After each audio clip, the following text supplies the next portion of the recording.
If somebody does an attack, a denial of service attack, from your park, you're responsible, unless somebody's managing that for you.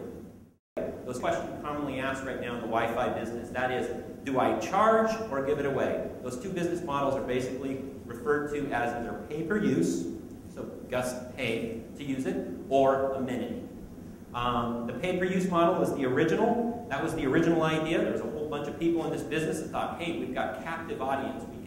We can charge them as much as possible for wireless and make a ton, right?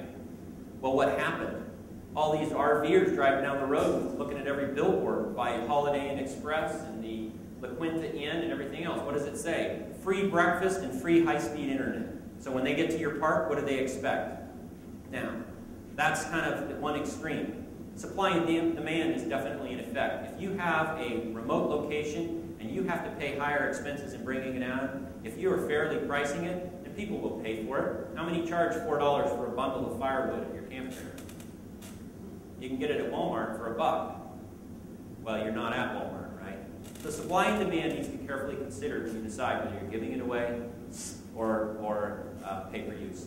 67%, 2/3 of our parks are giving it away in some capacity. Now, the amenity is becoming very popular.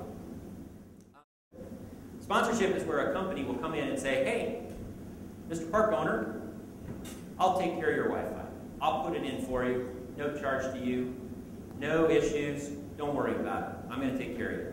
They will put it in, but what they do is they have to generate revenue. They have to generate revenue. A business model that does not generate profitability is a failed business model, right? So, money's got to come from somewhere. If money comes from somewhere, I'll tell you where they're going to get it. They're either going to advertise to your guests, they're either going to charge for the use, and they're going to decide how much to charge. There's a variety of things. So sponsorship is attractive on the outside. Be careful in these. I got a specific slide just for that. They determine pricing. They install the equipment. They support your guests. Usually require some guarantee by you. If they don't meet their revenue goals, you make up the difference. So which model do you use? Well, if you're in a remote area, you've got a high supply-demand issue in terms of internet access, consider pay-per-use. And charge it appropriately, a couple bucks a day, $3 a day, $5 a day. $9.95 a day at a park is going to get mad guests. They're not going to like that. We see use patterns drop off. People raise their prices. We have the data to prove it. Amenities, great if you're focused on return business and guest satisfaction. Now, blended systems is very popular. What's a blended system? It's a combination of amenity and pay-per-use. What's your lowest margin guest in a venue? Your longer-term stays, probably, right? Your full-timers, your monthlies, your seasonals, they typically get a discount on their rate per site. So their margin is actually a little lower on those. Maybe you charge them and give a week away, or 2 weeks, or whatever. So you get a blended system, and you can advertise, I have free Wi-Fi for the majority of my people, but on the lower margin ones, maybe you charge. How about a discount site? What about a half-price club? Half-price club is on the site, but we don't give you wireless internet. All those business models are available if you have the right equipment and the right service agreement. The key point on all this is demand that you have the flexibility and that you're in control of it. Professional installations run between $200 and $700 for a park. I've had installations that have run upwards of $3,500. That's just the installation expense, not the equipment. Why? You're on bathhouse and you're doing lots of things. There can be some variety of things. Basic systems can start from about $450. Small little box, plug it into your existing DSL circuit. It does all the 5 managed things. These are Nomad ISP prices, but you can find them in other areas.